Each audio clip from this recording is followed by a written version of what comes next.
Good morning, everyone. Welcome to the Singapore Cancer Society's Prostate Cancer Awareness Webinar 2022. I'm Annie, your host for today. I'm a volunteer for Singapore Cancer Society and I'm also a cancer survivor. We would like to thank our sponsors Astellas, AstraZeneca, and Janssen, and our partners National Cancer Centre Singapore, NCCS, and National University Cancer Institute Singapore, NCIS, for their support. And before we begin, let's start with a quick introduction about Singapore Cancer Society. Singapore Cancer Society, we call it SCS, is a community-based voluntary welfare organization with a mission to minimize cancer and maximize lives through its programs. Some of its programs include public education, screening, patient care services to the needy cancer patients, hospice home care, financial assistance such as cancer treatment subsidy, and rehabilitation support programs.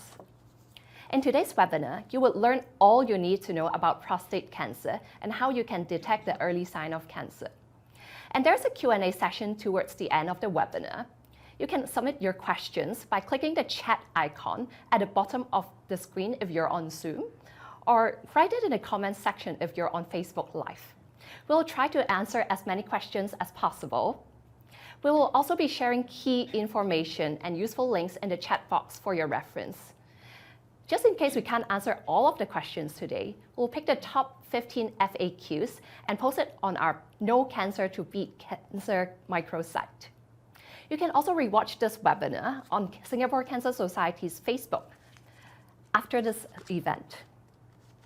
And without further ado, let's welcome our first speaker, Clinical Assistant Professor Jeffrey Tuan. He's the head and senior consultant of the Department of Gastrointestinal, Hepatopancreatobiliary, and Urology, Division of Radiation Oncology at NCCS. Dr. Jeffrey is also the chairperson of SCS Prostate Cancer Awareness Committee. Dr. Jeffrey will help us understand the prostate and the signs, symptoms, and risk factor of prostate cancer. Over to you, Dr. Jeffrey. Thank you, Annie, for your kind introduction, and I'm very happy to be here on a Saturday morning to share a little bit about understanding your prostate in this webinar that's organized by SCS. So these are the topics that we'll go through. So firstly, I will start with an introduction to the prostate gland and prostate cancer, and what are the common issues that comes with age in men, and some of the signs and symptoms of prostate cancer, what are the risk factors to develop the cancer, and what are our screening options, and this will include a little bit on genetic testing. So before we start, maybe just a question for the audience. It's a very simple one. So where is the prostate gland located in your body? Take a minute to poll, and then we'll go through the answers. So the options are right next to the kidneys, below the bladder, in front of the rectum, at the tip of the penis, or none of the above.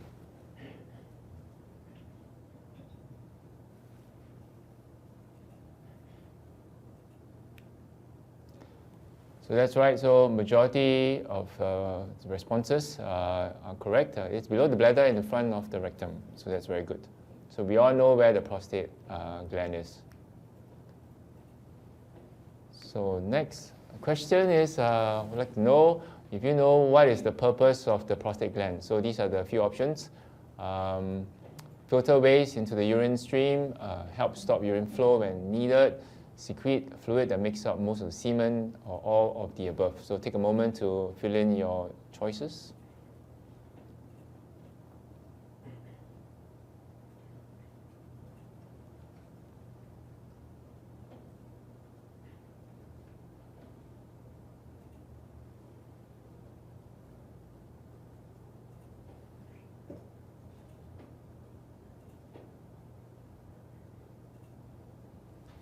And now we can take a look at the results.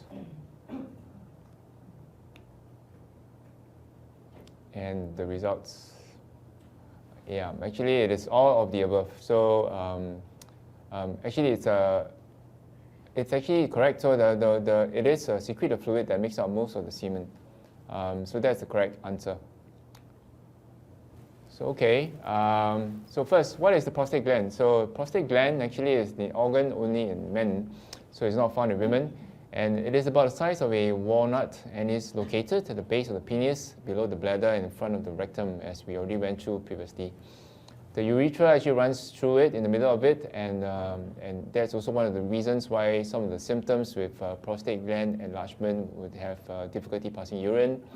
There are two structures called the similar vesicles that are above it, and the prostate is divided into two lobes, which is the left and the right, and two zones, which is the peripheral, which is on the outside, and transitional, which is nearer the central part of the prostate. So this is a picture of what it shows like. So you can see the picture on the left shows that there's the bladder, and the prostate is just beneath it, and the urethra runs through from the bladder through the penis, and the prostate itself is also located just in front of the rectum, and the two similar vesicles are right on top. So usually the cancer develops in the peripheral zone of the prostate, and this can be picked up when the urologist does an examination per rectally using a gloved finger. So prostate cancer is also sometimes confused with benign prostate hypertrophy, which is known as BPH. The reason being that the symptoms are very similar. So these patients tend to present with what is known as prostatism, and this includes urinary tract symptoms, lower urinary tract symptoms, or LUTs. This can be a slow urine stream, a slow flow, a poor stream, urine frequency, passing urine many times, urgency, harder to control urine, nocturia, which means multiple passing urine at night. Terminal dribbling means that after you pee, and then you stop, and then a little bit of dribbling occurs. And patients also complain that after they pee, they feel incomplete, and they have to go and pee often and a second time. So these are all symptoms that is termed prostatism. BPH, or benign prostate hypertrophy, is actually a benign condition, and although cancer may also develop concurrently. So it's important if symptoms are persistent or they progress to consult a urologist to rule out the prostate cancer, especially if there are risk factors and if the patient is more elderly. These patients can be started on medications, and these are either things like alfuzosin, Albuterol, and Posca, and some of them can actually help to prevent cancer developing later on in life. And many patients have also tried things like Palmity that help to relieve these urinary symptoms. So next question we have for you is that is prostate that is growing larger always a sign of cancer? So the options are either true or false. So make a choice.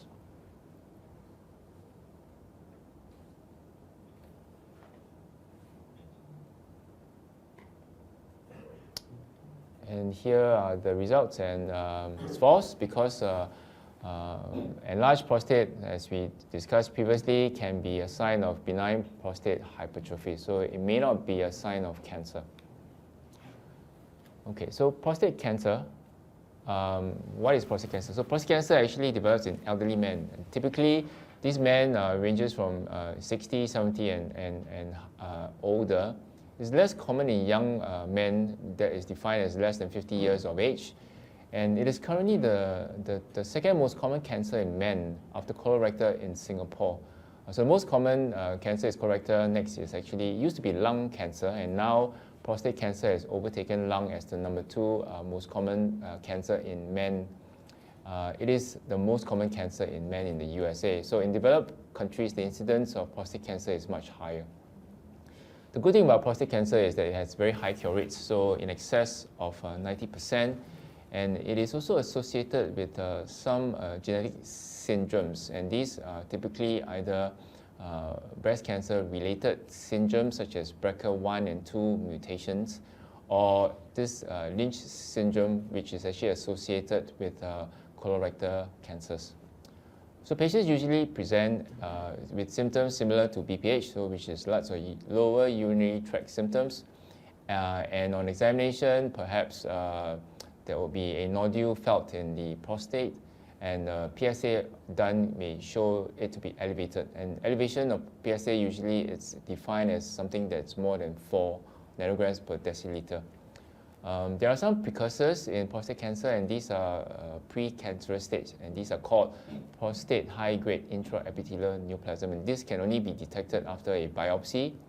And again, to highlight the fact that BPH is not a precursor of prostate cancer.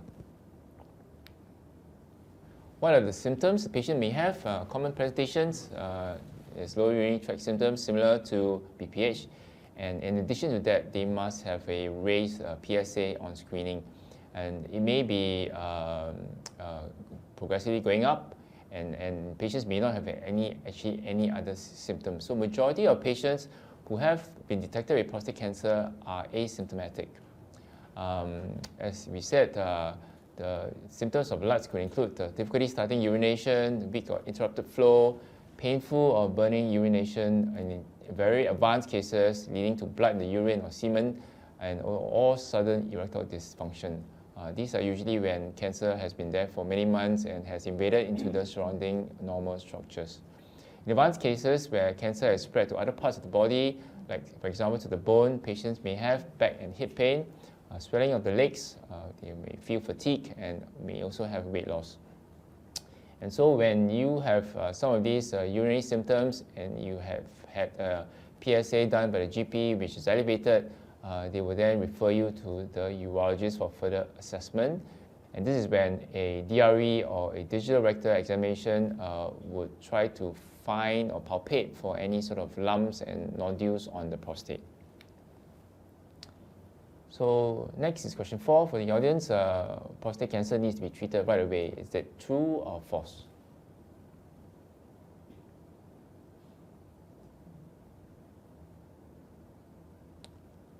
And we will have the responses now.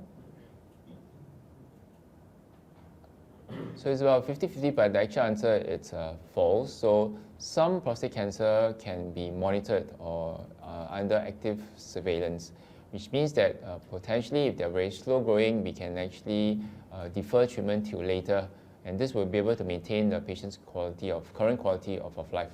And next week we'll talk a little bit about the treatment options, and they will explain some of these the reasons why. So how do we diagnose prostate cancer? So typically an MRI is done, and currently we use what is known as multiparametric MRI. So we are able to define abnormal areas in the prostate.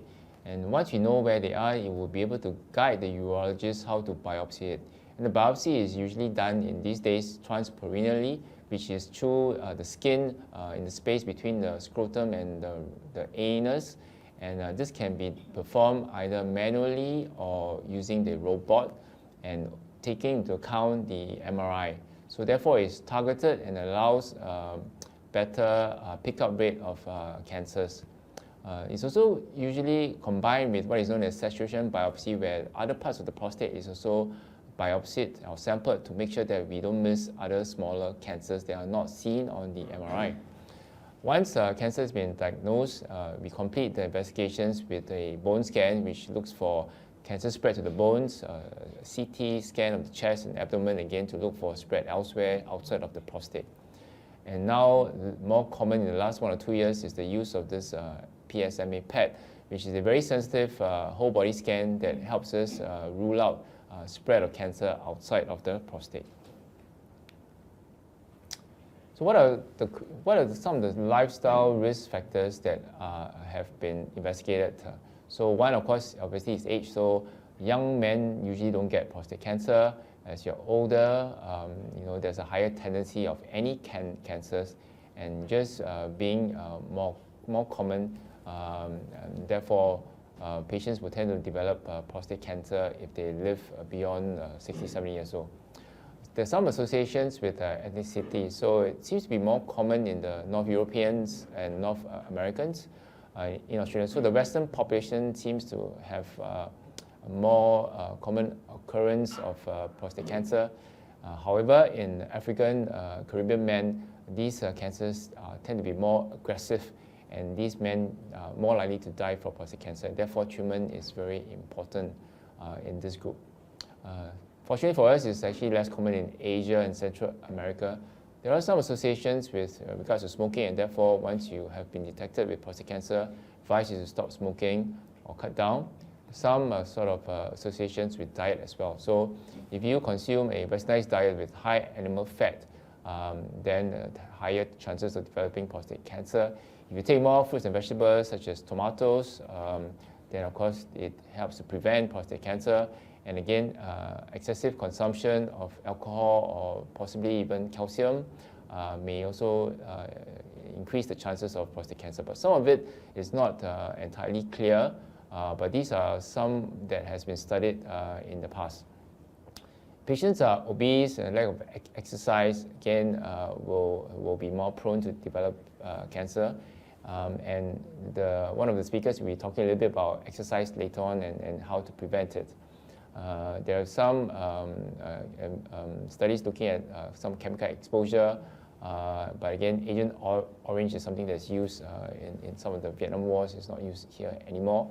And other things are so-called unproven, whether or not chronic prostatitis or the amount of sexual activity or even having a vasectomy will increase the risk of prostate cancer, but these are quite, they're not sure, and therefore we shouldn't jump to any conclusions. So what about family history of cancers? So prostate cancer is associated in certain family groups. So if you have relatives with breast, ovarian, or pancreatic prostate cancer, then you might be at risk of developing this, what is known as HBOC, which is hereditary breast ovarian cancer syndrome. Typically, if you have 3 prostate cancers in first-degree relatives, that means it must be your mother, father, or your siblings, or your children, or cancers within 3 generations on both the paternal or mother or father side, or 2 relatives with cancer diagnosed at a young age, typically less than 55.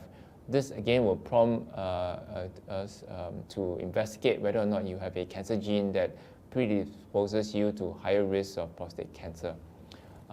Age of cancer presentation, so again, if it's very young, then there must be something wrong in the genes that predisposes you. And if there are any concerns, it's possible to be referred to the NCCS genetic screening clinics, where the genetic counselor will go through in detail your family tree, who has cancers, and when did they die, and how was that diagnosed, to ascertain whether or not you need further testing. And this can be in the form of a blood test to look for the genes BRCA1 and 2, and also look at the HNPCC, or what is known as Lynch syndrome. These group of patients tend to develop colorectal cancers early on in life. So these are some of the genetic associations with prostate cancer. So screening options, it's not standard to do screening for prostate.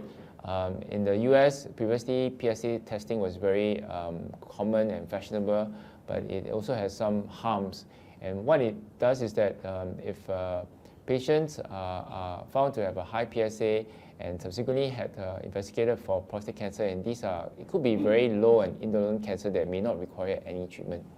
So the things that is used is to look at the absolute value of the PSA, and these are quite accurate, about 55%, and also the presence of any sort of urinary symptoms or family history. Examination of the rectum is useful to palpate for abnormal lumps in the prostate, and urologists or doctors also use a combination of PSA, such as what is known as free, which is PSA that is free in the blood, or PSA that is total, which includes PSA that is bound to protein. And again, this composite score will give you a higher accuracy, about 65%. And other indexes, such as the Prostate Health Index, it's a formula that takes into account some of the other values, such as total PSA, free PSA, and this fragment of PSA called the P2 PSA, and this again has slightly higher accuracy of 75%. There are many others that are being used, such as 4K score, PSA density, and PSA velocity. But currently in NCC and SGH, we use a lot of MRI to help us screen for patients that we suspect to have prostate cancer, if they have an elevated PSA, as well as they have some sort of urinary symptoms or risk factors. And genetic testing may be indicated if we can find that there is significant family history in these patients. Yeah, so again, this is a picture of what the prostate is and where it's located. And I've come to the end of the talk, and I will hand you back over to Annie.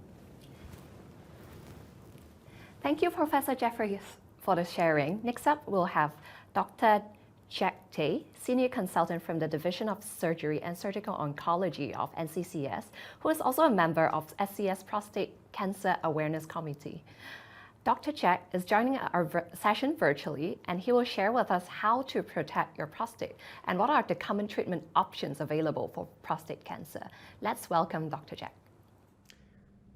A very good morning to you. I'm Dr. Jack Tay from the Singapore General Hospital, and I'm very happy to be here with you today at this Singapore Cancer Society event. I am also a member of the Singapore Cancer Society's Prostate Cancer Awareness Committee, and I'm very happy to be here today to share with you about treatment options for prostate cancer. Now, you might find the title of my talk very interesting. I'm here to talk about treatment options, but yet why is my title that a question of whether every cancer needs treatment? And I hope to bring you through some of this and show you that actually there are many different types of prostate cancer. Some of them require treatment, but many of them do not.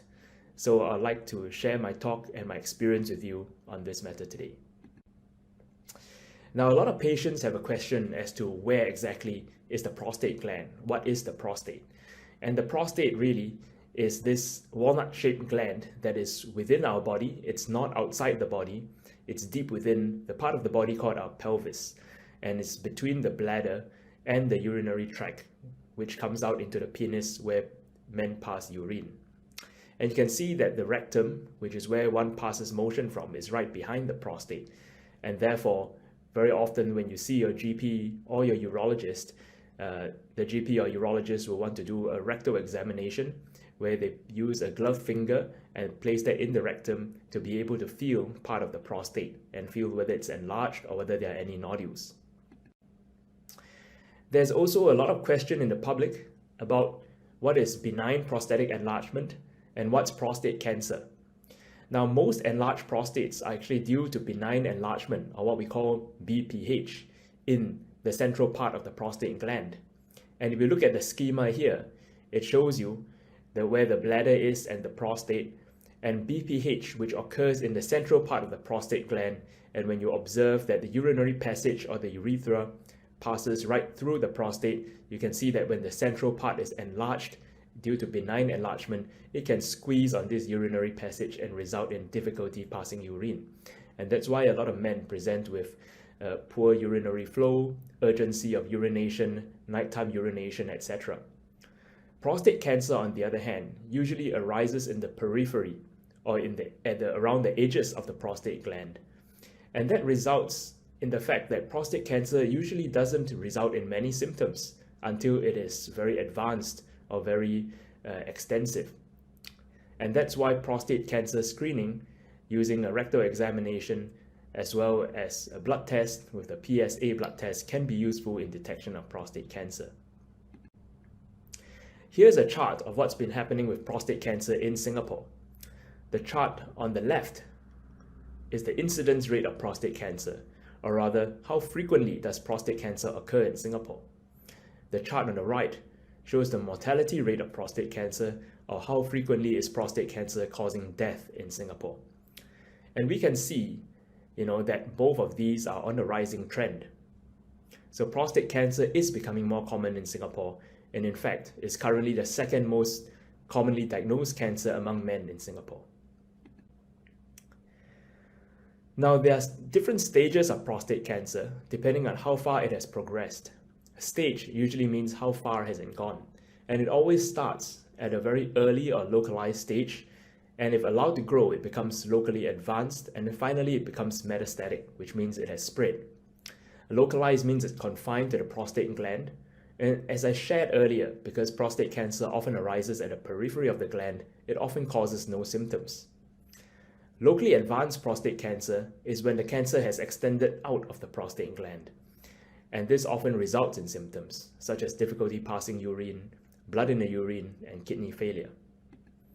And finally, if it spreads to the rest of the body, such as the bone, the liver, lungs, or other organs, it can result in bone pain, weight loss, and fatigue. Now, for localized prostate cancer, when the cancer is still localized within the prostate gland, it can easily be cured by treating the entire prostate gland, which is what we call radical treatment. You know, the word radical comes from Greek, which means the roots, which means you treat the organ and pull up all its roots. You pull up the cancer with its roots, and that requires removal of the entire organ, with the goal of removing all the cancer. And this can be done with two traditional methods: surgical removal of the prostate or radiation therapy to the prostate. However, radical treatments, while they are very successful in removing the cancer with all its roots, may affect the surrounding structures of the prostate. And because the prostate is embedded in our pelvis, there are many important structures around it. For example, along the prostate run the erectile function nerves, which control the erections. So if these are affected, men may get erectile dysfunction. Similarly, just next to the prostate is the urinary sphincter, which controls urination. Without the sphincter function, men would be leaking urine all the time. And this again can be a consequence of treating the prostate. Lastly, the rectum is just behind the prostate, and as I showed in an earlier diagram, the bladder is next to the prostate also. Both the function of these organs can be affected when we remove the entire prostate. So let's come back to this chart then. As I shared earlier, the chart on the left is how often prostate cancer is occurring, and the one on the right is how often it's causing death. And as I did share, both of these are on an increasing trend. But if we look at these numbers below, which are the trend per 100,000, you can see that the rate of prostate cancer occurring is 28.6 per 100,000 men, whereas it's only causing death in 5.6 per 100,000 men. And this is almost a six-fold difference between the rate at which prostate cancer increases and the rate at which it causes death. Only 1 out of 6 men who have prostate cancer are actually dying from it. And this leads to the adage that you may have heard, that most men die with rather than from prostate cancer. Only 1 in 6 men diagnosed with prostate cancer actually die from it. That means 5 out of 6 men diagnosed with prostate cancer will not actually die of the disease and might die of other natural causes. Now, what happens if prostate cancer becomes advanced or it spreads? These are the symptoms of advanced prostate cancer. I shared a little bit of it earlier. Bleeding in the urination, infections, inability to pass urine, kidney failure, or bone pain if it's spread to the bones. Now, why is it that some men die of prostate cancer, many others do not? And I think the reason for that is that prostate cancer often exists on a spectrum of aggressiveness. There are prostate cancers that are what I would term indolent, which means they're unlikely to harm you, or aggressive, which means it probably will harm you. Those that are indolent tend to be low grade, low stage. They tend to grow slowly over many years or even decades. On the other hand, the aggressive cancers are of high grade, high stage. They grow rapidly and they may spread over months or a few years. So what we actually want to do is identify the men with indolent cancers and just put them on surveillance, just monitoring. Whereas we really want to identify those men with aggressive cancers so that they can receive radical treatment early and we can prevent those terrible symptoms resulting from the cancer growing or spreading. And studies have shown that majority of men with low-risk prostate cancer can be safely observed. This was a randomized study comparing men who were just observed with men who received radical prostatectomy or removal of the prostate. And majority of these men had low-risk, low-grade cancers, and there was actually no difference in their rate of dying from prostate cancer, even on a 10 to 15-year period. Now, just observation or surveillance doesn't mean that we don't care about the patient. It doesn't mean that we leave the cancer and not watch it at all. What we actually do is active surveillance. What does this mean? Active surveillance is where we monitor the patient closely with the intention of cure, which means that these cancers are indolent, low grade, low stage. They are what we call behaving well, but we are looking out for any signs of misbehavior. And when these signs do occur, then we tell the patient that, hey, it's time to do something, either removing your prostate or radiation therapy. So this is what I call a strategy of deferred intervention, which doesn't mean that we don't intervene. It just means that we're deferring it. We're leaving it alone for a while. And we have found that at 10 to 15 years follow-up of men with low-grade and low-stage cancer, there's a very small chance that the cancer spreads, just 3 to 6%. There's an extremely low chance of death from prostate cancer, less than 1%. And death from any cause is similar to those who have received radical treatment. It's important to know that half of men will eventually undergo treatment.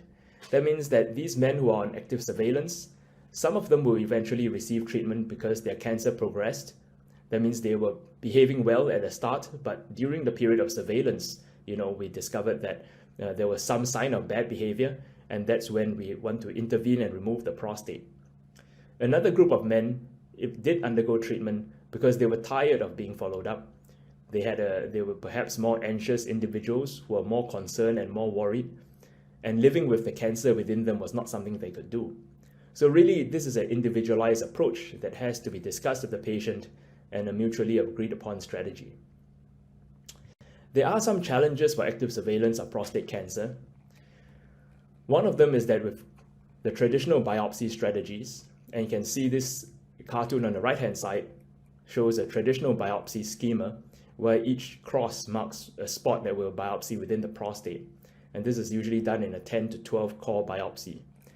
There's a chance of missing a small aggressive cancer, perhaps in between where you've done the biopsies, and that risk is something like 30 to 40%. There's also discomfort from yearly biopsies. Traditionally, those on surveillance need to be biopsied once a year. And finally, there are a lot of men who have anxiety, like I explained earlier, while they're on surveillance. Now, really, surveillance is about trying to identify the wolf within the sheep. And how can we catch this wolf, right? So the question is, what does a wolf look like? I mean, a lot of them do look like sheep, but we do have some tools that help us to identify these. The first thing is that sheep are usually the low-grade prostate cancers. And when we do a biopsy, we look at it under a microscope, and it gives us a Gleason score. This is a scoring system that we use for prostate cancers of 3 plus 3, which equals 6. And that cancer is seen here on the right-hand side. This microscopic image shows the prostate cells. Even though they're cancerous, they're still forming these glandular or round circular structures. So they have not gone totally bad yet. Whereas the wolves are what we will call intermediate or high-grade cancers.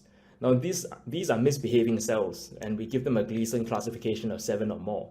And if you look at the picture on the left, they are no longer forming the normal structures. They are just sheets of cells. And these cells are misbehaving and running havoc and are more likely to grow and spread. And like I did explain earlier, what does happen if they grow or spread? They can cause all these symptoms of becoming locally advanced or spreading to the rest of the body. So how then do we catch the wolf? Now, the old-fashioned way, like I shared with you earlier, is using this 12-core prostate biopsy. Ultrasound probe is placed in the rectum next to the prostate, and a needle is fired randomly into 10 or 12 spots. As long as it falls within the prostate, it was deemed to be okay. And this is random. It might miss small but dangerous cancers, and biopsies really well the rear part of the prostate, but not the front part of the prostate. So fortunately, today we do have some additional tools that we are able to use. This, for example, is an MRI, and I'm sure many of you have heard about using an MRI scan to identify the prostate cancer. This is an MRI machine, and you can see the images on the right show a white arrow labeling the area of cancer within the prostate. And interestingly, this shows quite a large cancer, but it's in the front part of the prostate, not the rear part, which means that if a physician were to examine the patient with such a tumor, the prostate would feel totally normal. And today we have many modern techniques. After using an MRI to identify where the cancer is, we are now able to use that as a map. Think of it as a GPS when you're driving to a location you're not familiar with. And then we use this map to target those areas within the prostate for biopsy. And thus we are actually able to attain a very good map of where the cancer is within the prostate. And in SGH, we've been using a MRI robotic transperineal fusion biopsy system, also known as the Mona Lisa system. And this was developed at SGH and has been in use by us for the last 5 to 10 years to do these biopsies. So to summarize, where are we today on active surveillance?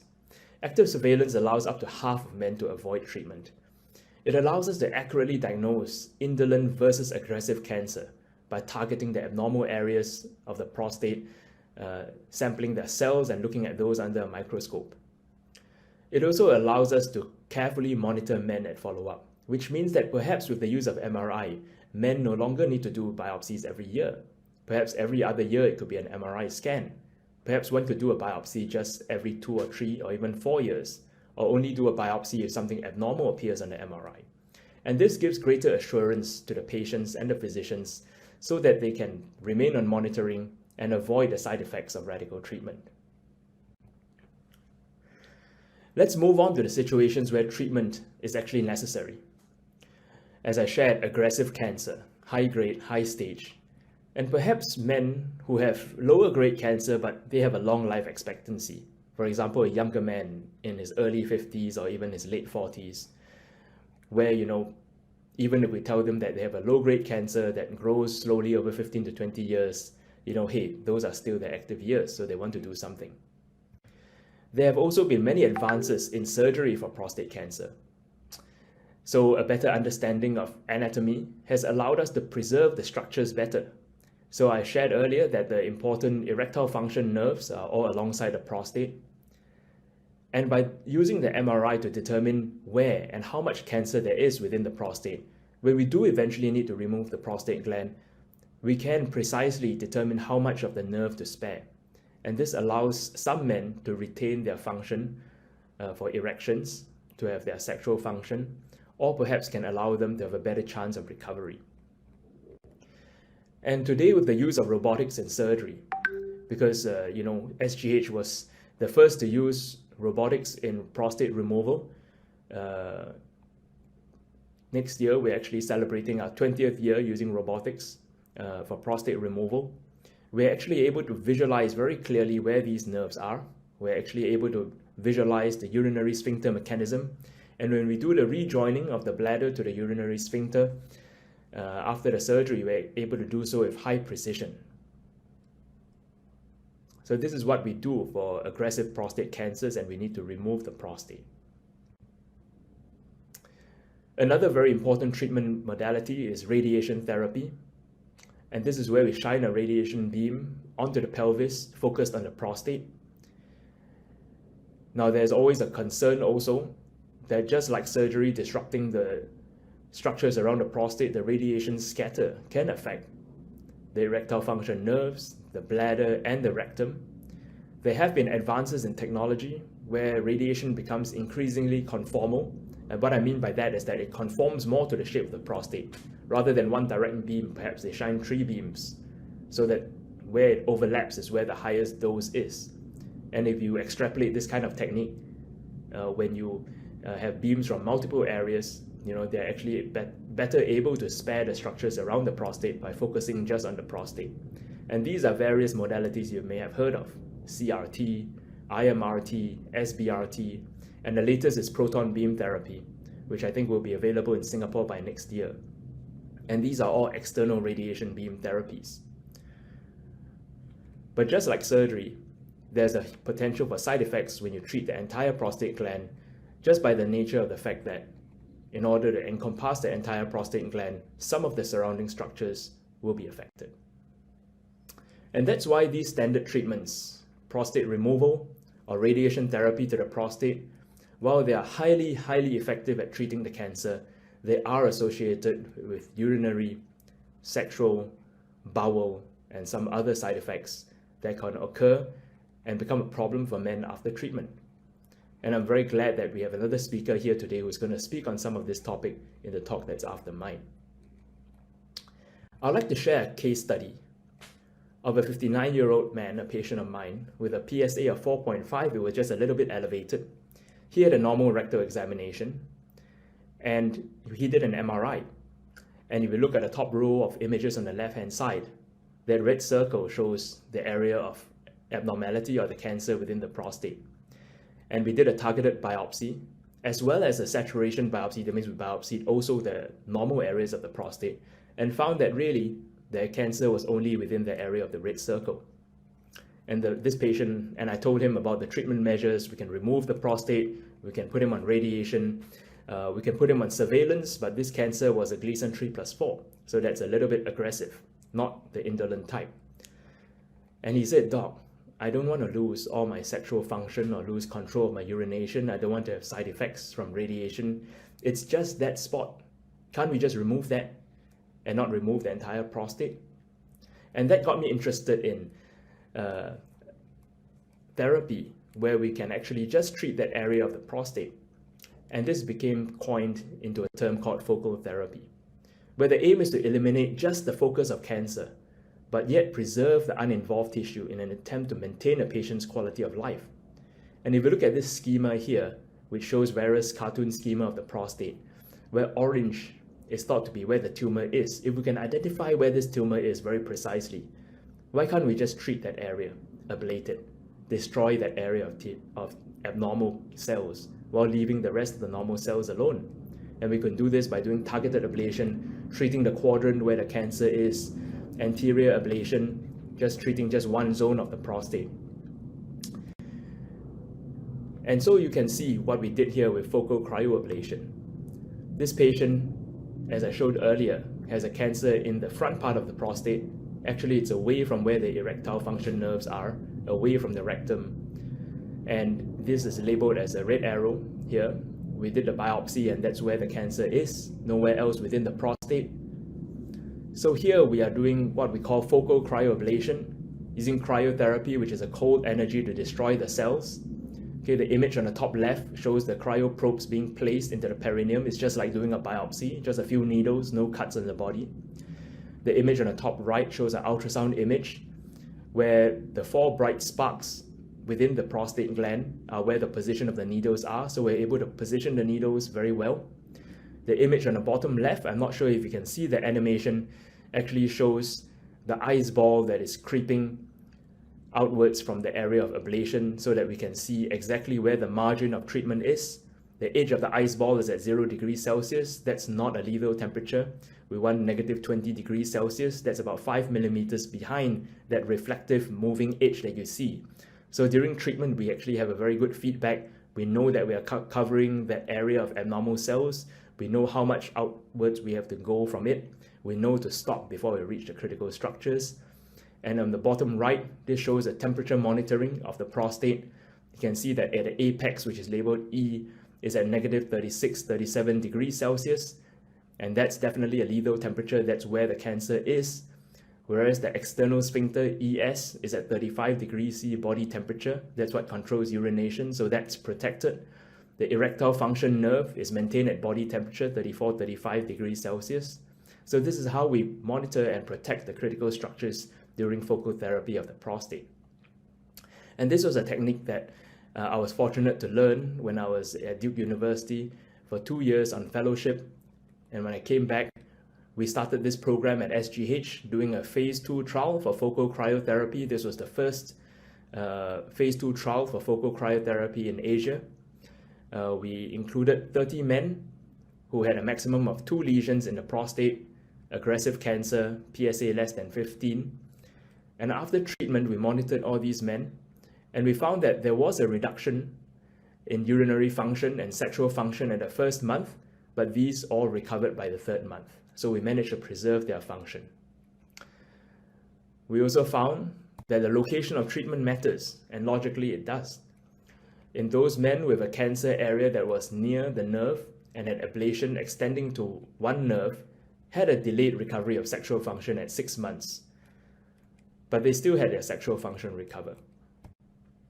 And this is a chart comparing those on the left-hand side with their nerve preserved versus on the right-hand side with their nerve partially or completely treated. You can see that their quality of life scores dropped before they came back up, whereas on the left-hand side with the nerve preserved, they didn't have much drop in their sexual function scores.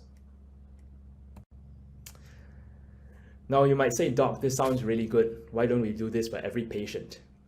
And we must share, that based on the first 30 patients that we have treated, now we have treated more than 70 patients, but we had mature data from the first 30 patients because we subjected them all to MRIs and repeat biopsy at 1 year. We found that at the 1 year repeat biopsy, up to 80% of men were free from aggressive prostate cancer. That's what CSPCA stands for, is aggressive prostate cancer. So some of them had indolent prostate cancer left over, which was fine because they go on surveillance. So this means that 20% of men did have some aggressive cancer that was detected at 1 year. And these men had to undergo either a repeat focal therapy, or one or two of them actually went for radiation therapy or radical removal of the prostate gland. So I tell my patients that, this is a method that if you have one single area of cancer or up to 2 areas of cancer in your prostate, you may be able to avoid having a radical treatment, but your chance of success is only 80%. That means there's a 20% chance that you have to be mentally ready that if this cancer does recur, you have to pull the trigger and go for traditional treatments in the end anyway. But it does allow up to 80% of men who value their quality of life to avoid any impact to their quality of life, at least for some time. So we have launched focal cryotherapy as a clinical service in SGH. We feel that in well-selected men with aggressive prostate cancer, focal cryotherapy is safe. We found that there was no lasting impact on urinary, sexual, and bowel function, and 80% of men were free of any aggressive cancer at the 1 year repeat biopsy. So to come back to the spectrum of aggressiveness, we know that most prostate cancer is indolent and unlikely to harm you. Most of these are low grade, low stage. They grow slowly over many years or decades. And a small proportion of them are aggressive. These will probably harm the patient. They are high grade, high stage. They grow rapidly and spread over months and a few years. But majority of prostate cancer, I would imagine, falls in the middle.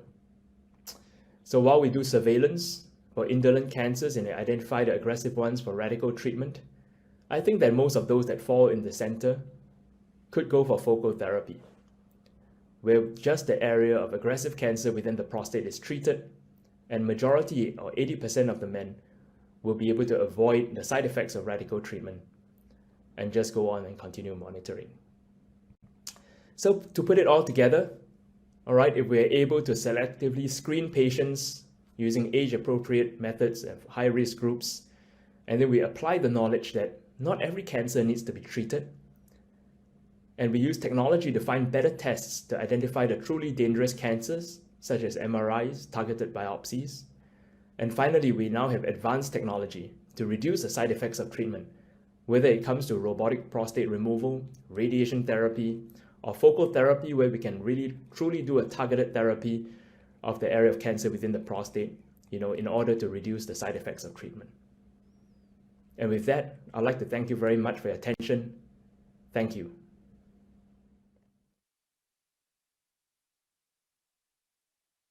Sharing. Next, let's welcome Ms. Ong Xin Yi, Senior Physiotherapist at the Singapore Cancer Society Rehabilitation Center. Xin Yi works with cancer patients and survivors after their major cancer treatment to help them improve their quality of life as well as their physical outcome. In her session, she'll explain how safe exercise plays a vital role in reducing the side effects of cancer treatment, such as fatigue, weight gain, muscle loss, bone loss, and anxiety. Over to you, Xin Yi. Hello everyone, I'm Xin Yi. I'm the Senior Physio from Singapore Cancer Society. So today I'm going to share with you the importance of exercise during your prostate cancer journey. So before we begin, sometimes you actually hear the difference between physical activity versus exercise. So what is exactly the definition of both terms? So for physical activity, it's actually defined as any bodily movement produced by skeletal muscles that require energy. So it can include activities like walking, exercising, household chores, and even transport. So as you can see, exercise is actually a form of physical activity. So it's actually defined as it's a planned, structured, and repetitive movement, and it's solely focused on improvement or maintenance of one or more components of physical fitness. So whenever we see our patients, these are some of the frequently asked questions. We ask them to exercise, these are the questions that normally asked. So during this webinar, we actually go through. So first of all, how does exercise help in general? It helps in cancer prevention. It actually improves your quality of life. It improves your mental well-being. It slows down aging, reduces cancer-related complications, and lastly, prevents cancer recurrence. So there's actually a framework that actually examines exercise role in cancer prevention and or survivorship. This is actually meant to actually examine what is the importance of exercise throughout your whole cancer journey. So first of all, prevention.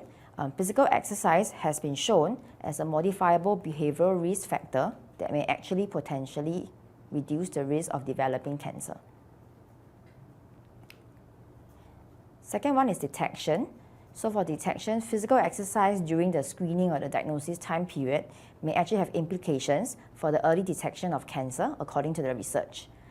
First of all, it actually can directly influence cancer detection by affecting the sensitivity and specificity of screening tests, such as mammogram, or in this case, prostate-specific antigen tests. Secondly, physical exercise can also affect the early detection of cancer by facilitating adherence to cancer screening behaviors. More specifically, this actually helps by physical exercise, reducing the anxiety and stress associated with cancer screening. Physical exercise is also seen as a way of increasing the physical, functional, and psychological reserve of cancer patients before they begin their treatments so that they can actually start their treatments in the best possible condition. The fourth outcome is that physical exercise can help patients cope with the side effects of cancer diagnosis and treatment.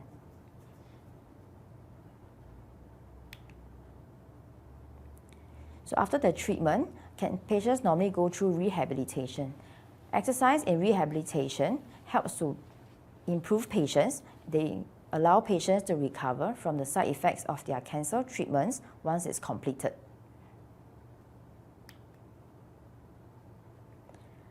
Health promotion. Exercise is also looked upon as a way to optimize the health of the person after they finish their treatments.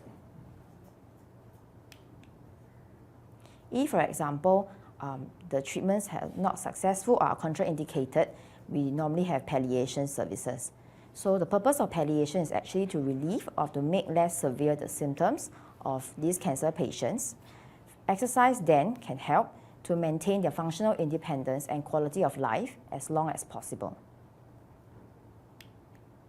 And lastly, for survival, exercise is viewed as a non-medical intervention that may potentially increase the length of survival after a cancer diagnosis and treatment. So as you can see from this chart, it actually shows the individual risk factors that contribute to mortality from cancer. The one circled, overweight, obesity, and physical inactivity, these are actually the two risk factors in which we can modify on our own through exercising. So in regards to prostate cancer, how does exercise actually help? So a lot of research has shown that actually men who take part in regular physical activity are less likely to develop prostate cancer or die from the disease. Men who exercise the equivalent of only 1 to 3 hours of walking have an 86% lower risk of aggressive prostate cancer. And lastly, it also demonstrates that for men diagnosed with prostate cancer, 3 or more hours of vigorous exercise actually lowered the risk of death by 61%. Now let's take a look at how exercise helps with the cancer journey. So more often than not, after cancer survivors, after they went through the treatments, which include surgery, chemo, and actually radiation, they normally suffer from acute, late, and long-term side effects. So these are all the common side effects of cancer treatments of all cancers. Most of the common ones that we normally see are general deconditioning, cancer-related fatigue, reduction in bone mineral density, or weight gain or weight loss issues.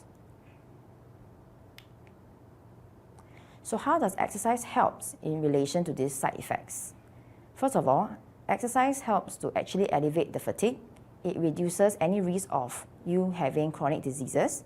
It reduces your risk of developing new cancers, reduce side effects of all the treatments, actually helps to improve your ability to complete the treatment, improve survival for certain cancers such as prostate cancer, improve heart and bone function, improve your mood and sense of well-being during the treatment and after the treatment, and helps in weight control, whereby weight control actually reduces the risk of cancer recurrence, especially for prostate cancer.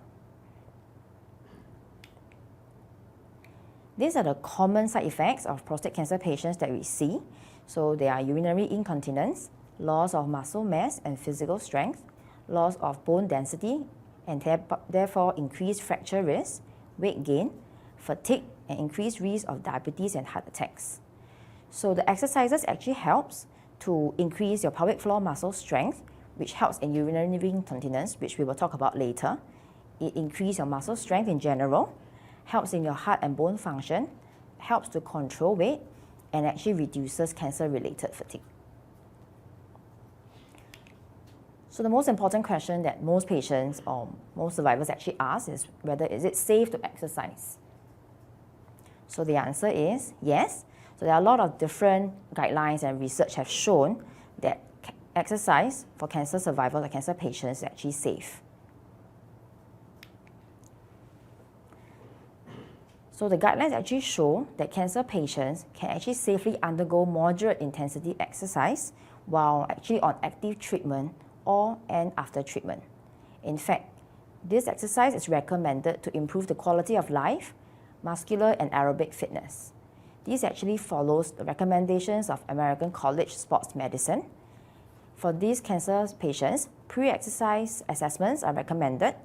This is actually for screening of purposes, so for screening for disease, any other complications and comorbidities. They are actually recommended to exercise in group and supervised setting for better outcomes. And for patients with existing cancer, it's actually recommended to perform exercise for better outcomes as well. So now we move on to the components of exercise. So basically, there are actually 4 components of exercise, namely aerobic, resistance, balance, and flexibility. So in these 4 components, these are some of the things that we take note of. We take note of the frequency, the intensity, the type, and the time. First one is aerobic exercise. Now, you've always heard patients saying that they've done walking. So walking is a form of exercise. It is a form of aerobic exercises. However, that does not mean that that is all they need. So for aerobic exercises, it helps to improve exercise endurance. It helps for weight loss and weight maintenance, and also to improve quality of life. So guidelines have shown that everyone should actually perform 150 minutes per week of moderate intensity or 75 minutes per week of vigorous intensity of exercises. So they actually recommend that you should perform this exercise 3 to 5 days per week. And for the intensity level, it's actually moderate intensity. For moderate intensity, we normally look at the chart there. It's actually called the rate of perceived exertion. So during the exercise itself, you actually rate yourself according to how much exertion do you think you are currently at. So for moderate intensity, it will be about 11 to about 13, so it's around somewhat hard level on the chart. The type of exercise, there's actually quite a few. It could be jogging, it could be your brisk walking, it could be swimming, hiking, or if you like, dancing.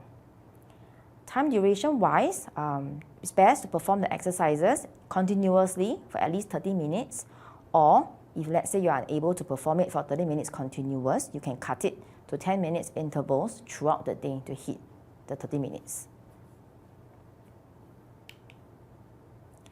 Second is the resistance exercise. So for resistance exercise, or sometimes you might hear them call it strengthening exercise, it is meant to improve the strength of your muscles, or of your arms, your legs, your whole body in general. It's actually recommended to perform 2 to 3 times a week and having an interval rest, which is a rest of alternate days. So you start off with a light weight, and then you slowly increase the weight based on your comfort level. The types of exercise could be using dumbbells, it could be using resistance bands, or body weight, or even using gym machines. So the duration of it is for each exercise to perform 8 to 12 repetitions and then to repeat it 2 to 3 sets with a rest in between. However, for precautions, if you had any joint pain, any muscle pain, or any bone metastasis whereby the cancer actually spread to the bone, movement should be controlled and slow to avoid any injuries. Now we talk about pelvic floor exercises. So we talk about urinary incontinence just now. So a little about pelvic floor muscles. It actually helps to support your bladder and bowel. It actually helps in the ability to control the release of urine, feces, and flatus or wind, and to delay emptying until it's convenient. It actually works with your tummy muscles, your back muscles, and your diaphragm to support the spine and controls the pressure inside the tummy. So for the most common side effect of prostate cancer, which is urinary incontinence, we normally prescribe what we call pelvic floor exercises, or a more fancy term is actually called Kegels exercise. So this exercise helps to strengthen your pelvic floor muscles, basically. So if you can, now you can actually try to do it right now. So what you need to do is, first of all, you ensure that your bladder is empty. So how to activate your muscles? Basically, as you are sitting right now, try to tighten your anus if you are a man. If you are a woman actually watching this, you actually helps to tighten up as if you are trying to prevent urine from coming out or gas from coming out. So in this position, while you are sitting, you hold for 5 seconds and then you do 5 to 10 times. So that will be 1 set. So do it as frequent as you can, many times in a day. You can also do it in sitting, standing, or lying down.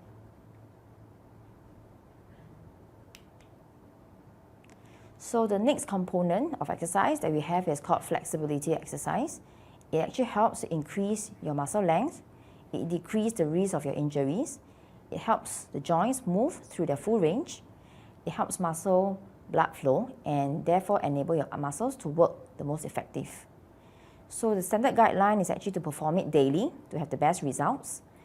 Intensity-wise, each stretch should be performed slow and steadily.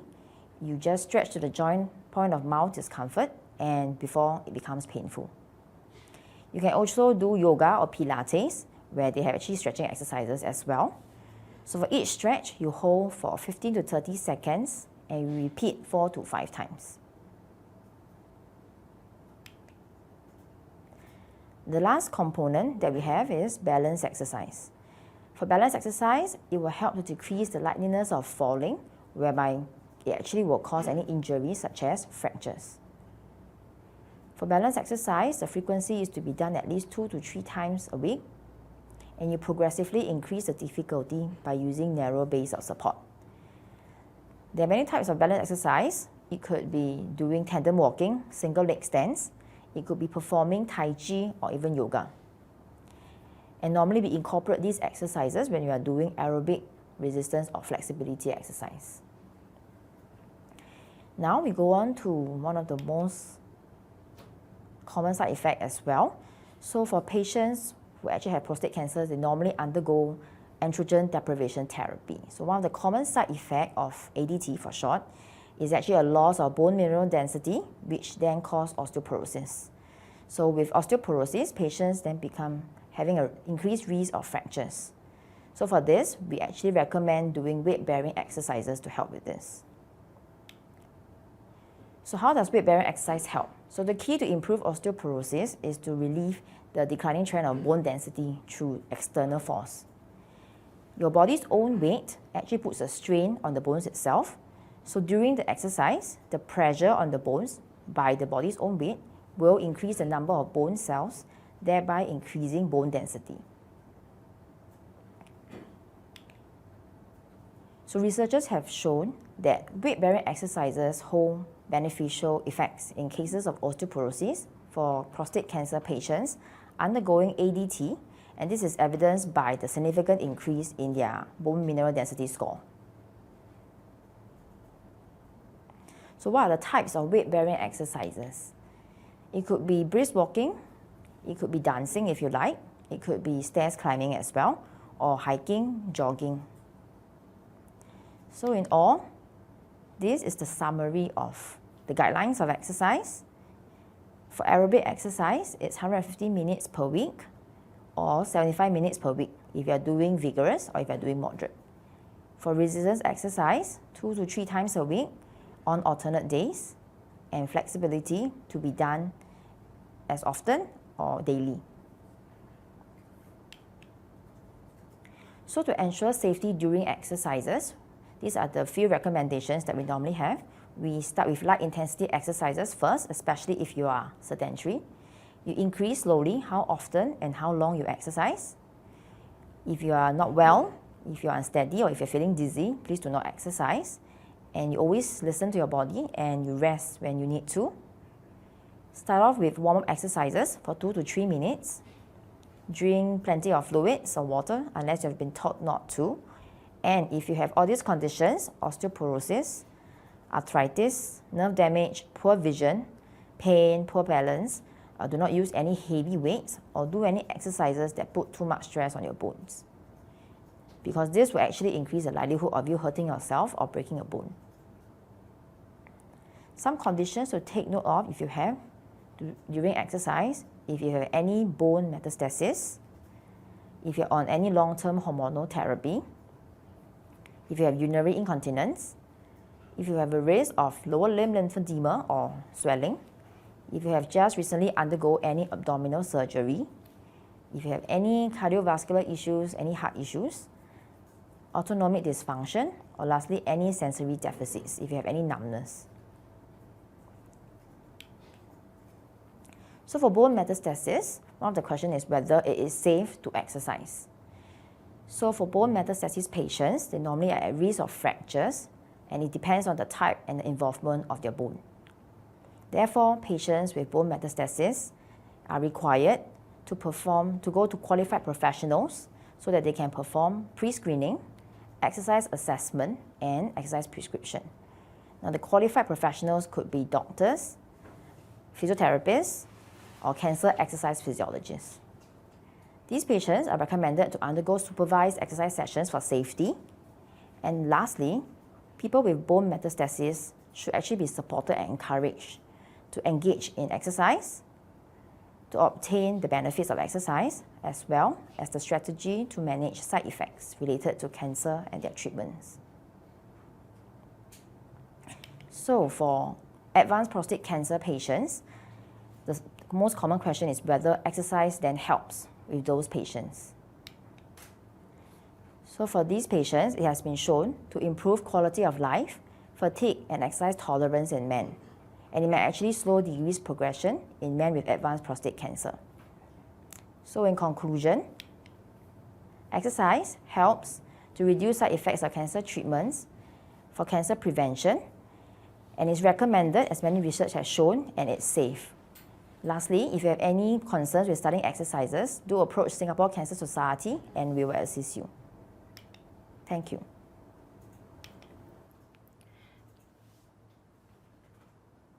Thank you so much, Cindy, for the informative sharing. We'll now open the floor for question and answers. Just in case you haven't put in your questions, please go to the chat box and fill it up now. And we're now also welcoming Dr. Dave back into the session, he'll be joining us for the Q&A session. So perhaps I should start with the first question directed to Dr. Tay about robotic-assisted surgery. Will patients require more treatment after robotic-assisted surgery, or does that shorten the overall treatment and recovery period? Right. Thanks so much for that question. And I'm so glad to join you guys today. I apologize I could not be in the studio. With regards to your question about robotic surgery, yes, I think that robotic surgery does reduce the length of stay for the patient compared to traditional open surgery. Because the incisions are minimally invasive, there are 6 small keyholes. Most patients are up and walking, but the day after surgery and they're discharged on the 3rd and 4th day. Regarding whether further treatment is required, this is very customized to the individual. Now, those individuals who have more aggressive or high-risk cancer, oftentimes we have to end up combining treatments together with our other colleagues, such as Dr. Jeffrey Tuan, who's on the panel as well. He does radiation therapy. So I do have patients with aggressive cancer, they undergo robotic surgery, and they do need follow-up radiation treatment after that. Sometimes patients need a combination with hormonal therapy. But I would say that these are the more minority of patients.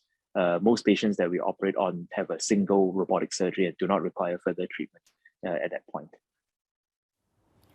Thank you, Dr. Day. And let's move to the next question. Perhaps like both Dr. Day and Dr. Jeffrey can answer that. A very commonly asked question. Does long hours of cycling have any impact on the prostate, and will it increase the risk of prostate cancer? So I think I'll go first, but generally no. So I think that actually due to pandemic times, the number of people cycling is actually increased exponentially. I see cyclists all the time on the roads. The fact that you sit on the prostate on the saddle of the bike tends to put a lot of pressure onto the prostate, and typically it may lead to increased risk of prostatitis or inflammation of the prostate and transient rises of the PSA itself. It should not directly cause prostate cancer, so there's no reasons for cyclists to have higher incidence rates of prostate cancer. So you can go ahead and continue cycling as much as you want. And in fact, I think that any sort of exercise, including cycling, may likely prevent you from developing cancers, including prostate. Yeah, I agree with Jeffrey's assessment. There was actually a study published on this. As we know, the normal value of PSA is less than 4. There was a study of people who they took their PSA before and after cycling. And I think it only elevated the PSA by something like 0.3 or 0.4. And that was considered within the margin of error. Yeah, so I think there's scientific evidence that at least a study that's conducted that showed that it didn't affect the PSA. Thank you. Another very commonly asked question is related to the surgery options. How advanced are the treatment and surgery options in Singapore's public hospitals?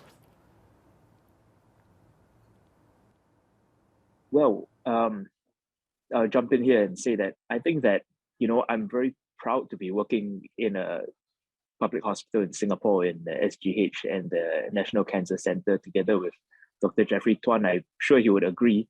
We are so fortunate to have access to a whole range of advanced care for cancer compared to many, many other countries.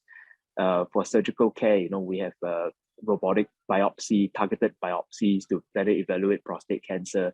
We have focal therapy, which is really pushing the envelope to just treat the area of cancer within the prostate. We're able to do robotic surgery.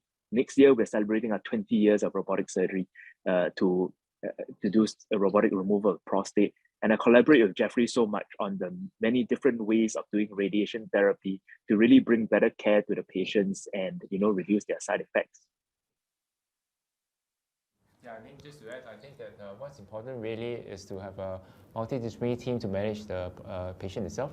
So not just doctor itself, but also a team of nurses, allied health, including physiotherapists, counselors, dietitians. These are all very important.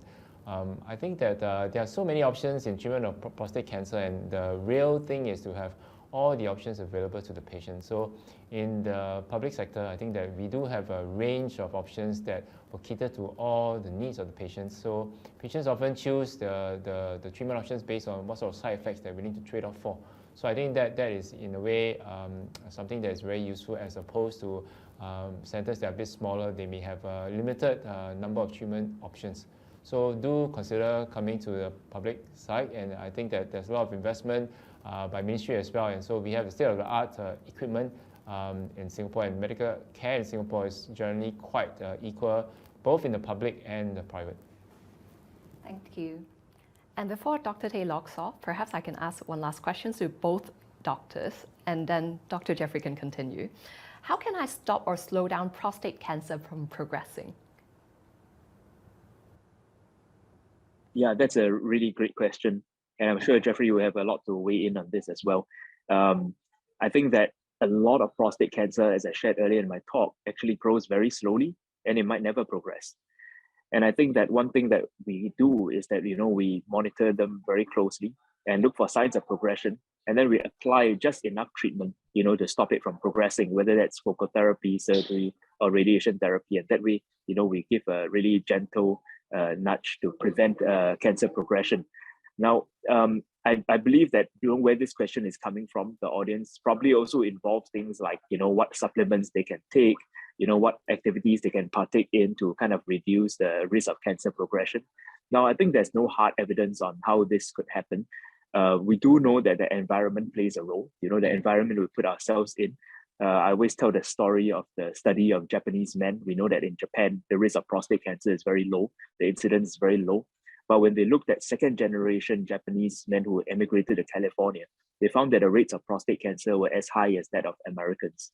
So I think that shows that the environment plays a role, perhaps in the diet, perhaps exercise patterns, and we don't really have a finger on it yet. But definitely leading a healthy lifestyle, exercise, more fruits and vegetables. Generally, I would consider that to be good.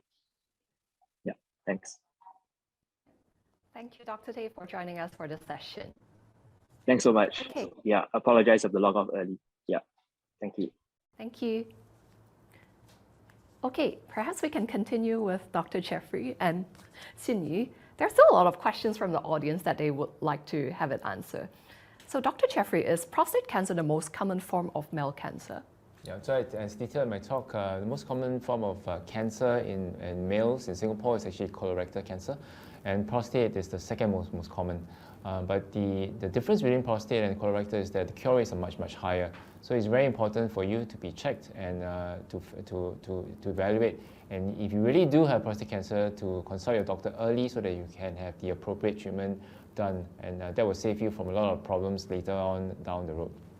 Yeah, now that we're talking about, it's like one of the most common men's cancer. And we also briefly talked about, normally it is for the older males who get this cancer. But does prostate cancer also affect young men? Yeah, it is so possible. So although majority of cancers of the prostate actually are in elderly men, and that is defined as age 60 and above, occasionally I do see young men coming with prostate cancer. The youngest that I've treated so far is around 48 years of age. So there are some things that we don't really understand about what a predisposition to cancer, and therefore things like family history may be important, and screening for genetic syndromes may be important as well. But it's very uncommon. And again, it is very important for us to be equipped with all this knowledge, such as this webinar, to be able to find out more, and so that if there are any warning signs, to seek help early on, rather than to wait until it's too late. Yeah, thank you. And there's also a question related to prostate cancer treatment, because sometimes there's this myth on whether or not I should take a certain prostate cancer treatment, and what are some of the factors for consideration to decide if an elderly patient should continue with prostate cancer treatment? So I think that this is a very common question that's been asked, and I think that the first thing that I will point out is that treatment options for prostate cancers are fairly similar in terms of outcomes. So it's equal, either you choose surgery or radiation.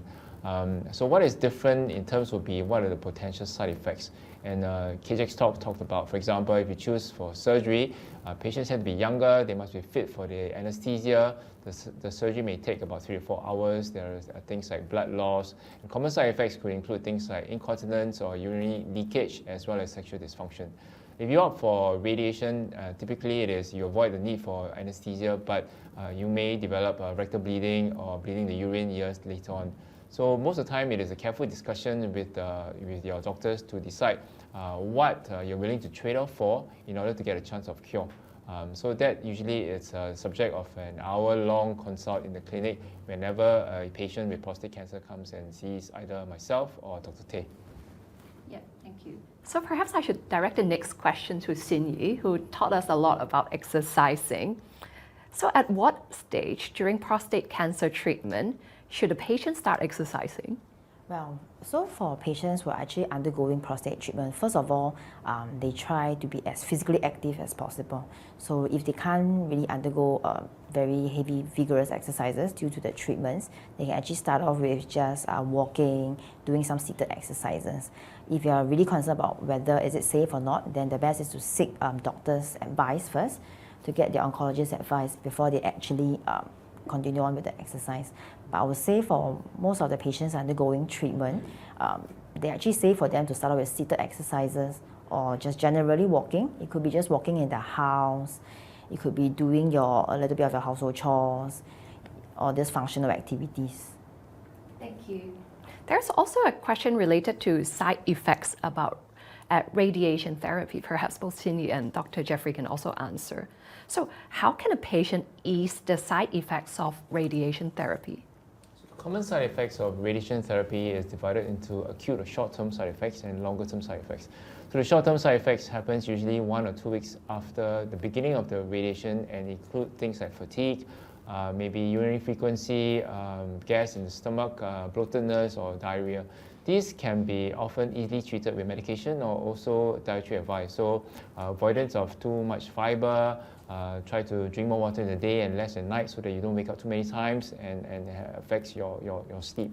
And if these things do not work, then medication from your doctor may also help to temporarily relieve some of these issues.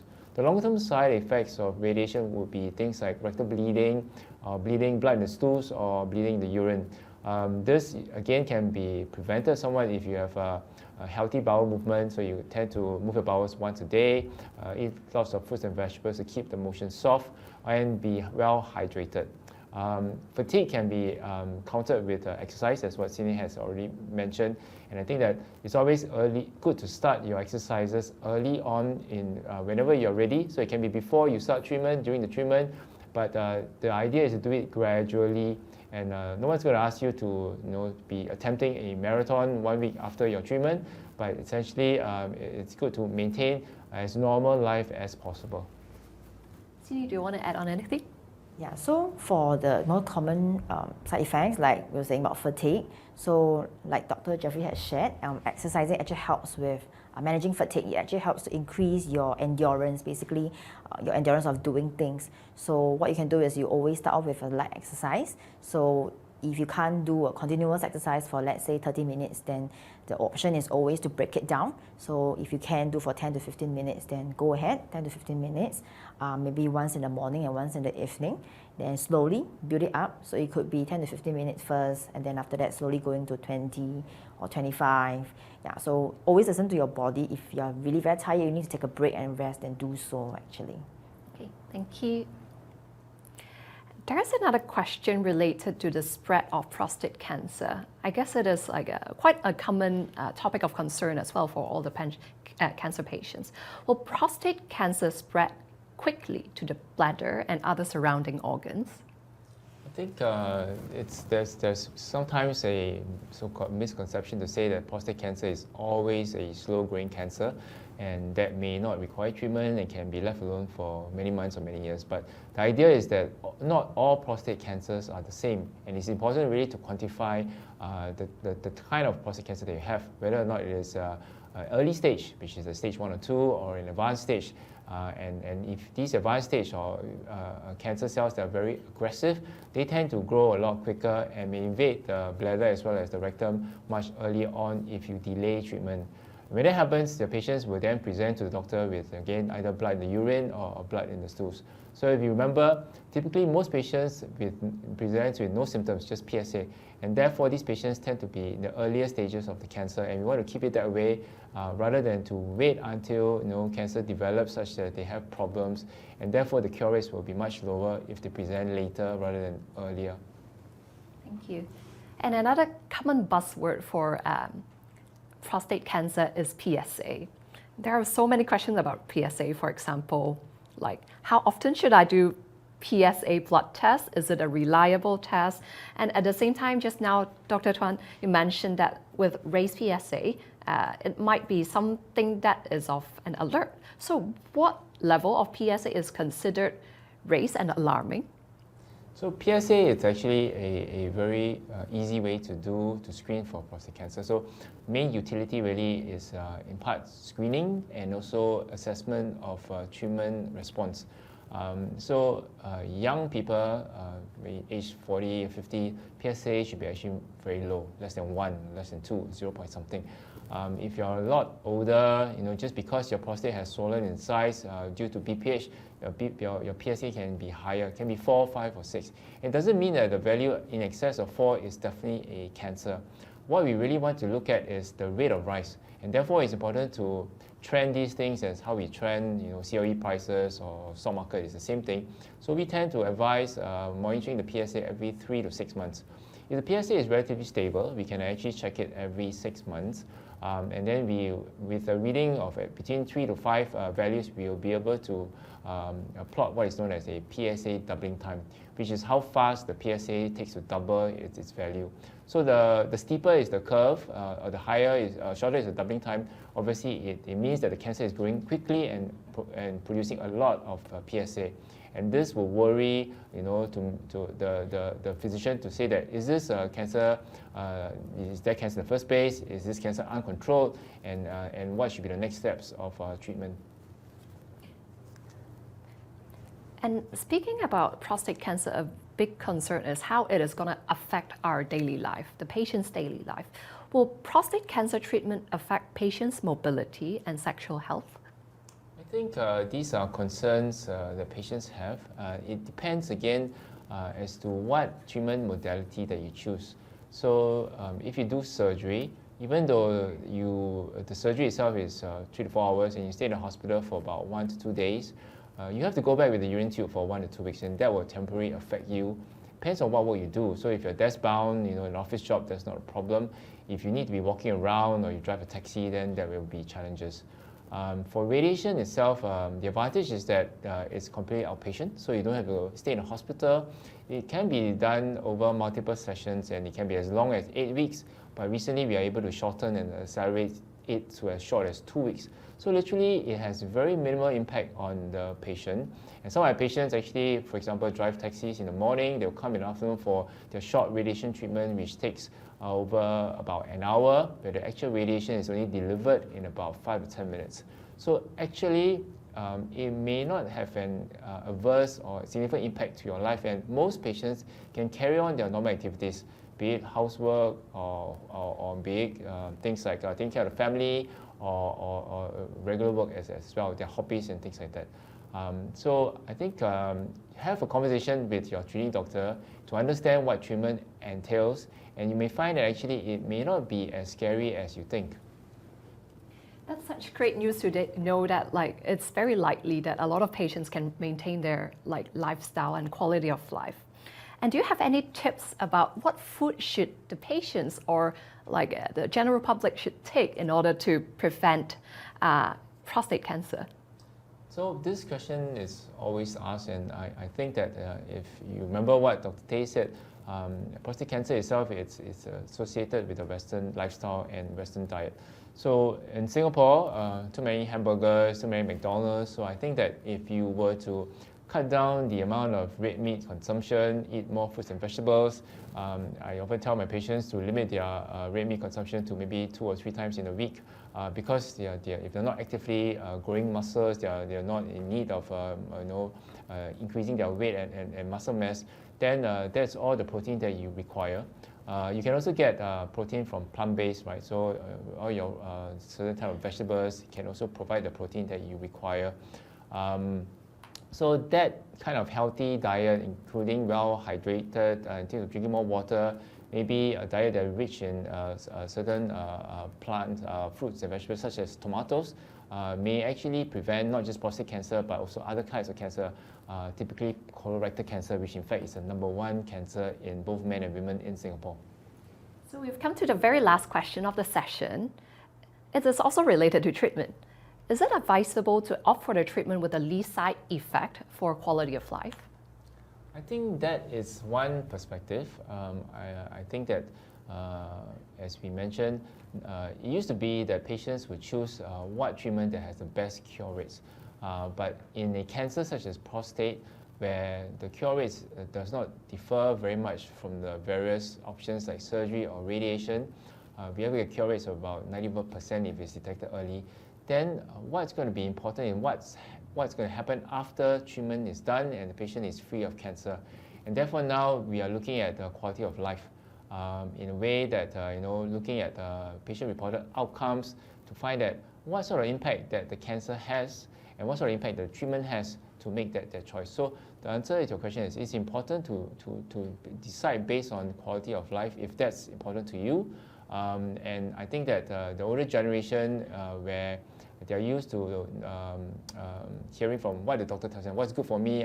So my patient asks me, why are you asking me for what I think? You should just be telling me that I should get surgery or radiation.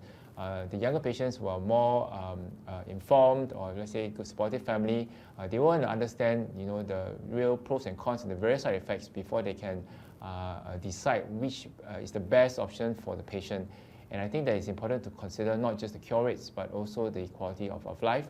And more importantly, how you can improve the quality of life by doing things like exercise or even dietary changes or adjustments to your lifestyle.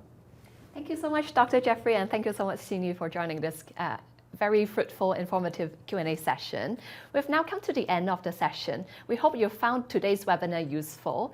As what Sini has shared, exercise can be a very potent medicine, and when you pair it with the right diet, like what Dr. Jeffrey has just shared, it can keep both you and your prostate very healthy.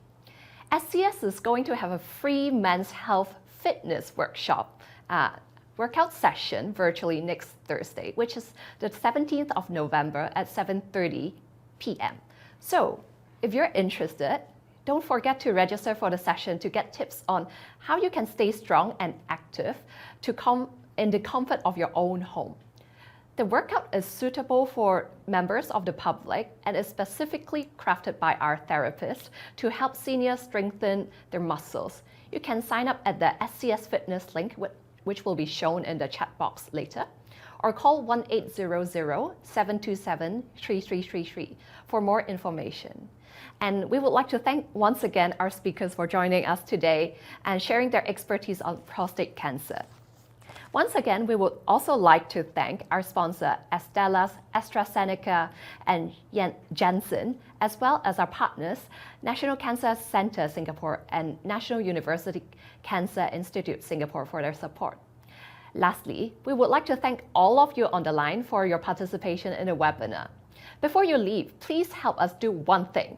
Please take out your mobile phone and scan the QR code which will appear on the screen to complete the feedback form, because your feedback is very important to us. For more information on SCS cancer screening initiatives and other programs, please visit their website at www.singaporecancersociety.org.sg or call 1-800-727-3333. Early detection saves lives. Thank you, and hope you all have a great weekend. Goodbye.